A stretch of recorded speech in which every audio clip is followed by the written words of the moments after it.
ችግር ጠይቆ ብቻ ሚካኤል አያልፍም፣ መፍትሄውንም ነግሮ ነው የሚሄደው። ችግርሽን አዳምጦ ትቶሽ አይሄድም፣ መውጫውንም አበጅቶ ነው የሚሄደው ሚካኤል። እንግዲህ አሁን አንቺን ቤት ይምጣ፣ የተናቀው ጎጆሽን ሊከፍትልሽ ይምጣ፣ የተዘጋው ነገርሽን ሊከፍትልሽ ሚካኤል ይምጣ። ይምጣልን። ይሄ መልአክ ደግ እኮ ነው፣ ይዋህ እኮ ነው። ዛሬ ያቆመን እንቅፋቱን ያነሳልን፣ የጠላትን ወጥመድ የበጠሰልን፣ ጉድጓዱን የደፈነልን፣ ጠብቆቱ ፍቅሩ ረዳትነቱ ደርሶናልና እስቲ ይህንን ታላቅ መልአክ ቅዱስ ሚካኤልን ሁላችሁም አክብሩት። ሚካኤል በሎ በቸገረን ጊዜ የምንጠራው ዘመዳችን ነው።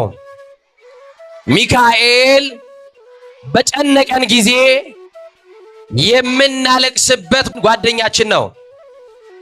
ሚካኤል በሉ ባለቀስን ጊዜ የሚያባብለን ወዳጃችን ነው። ሚካኤል በሉ ሚስጥር የሚካፈልልን ወገናችን ነው።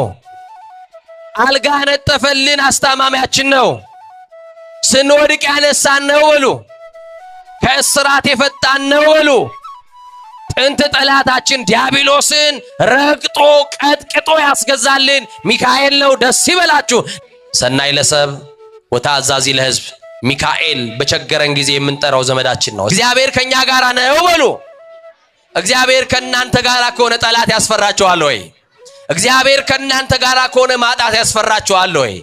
እግዚአብሔር ከናንተ ጋር ከሆነ ጨለማ ያስፈራችኋል ወይ?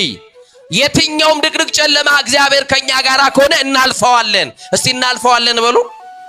ምን እንለዋለን? የሚያሳልፍልን ማ ስለሆነ።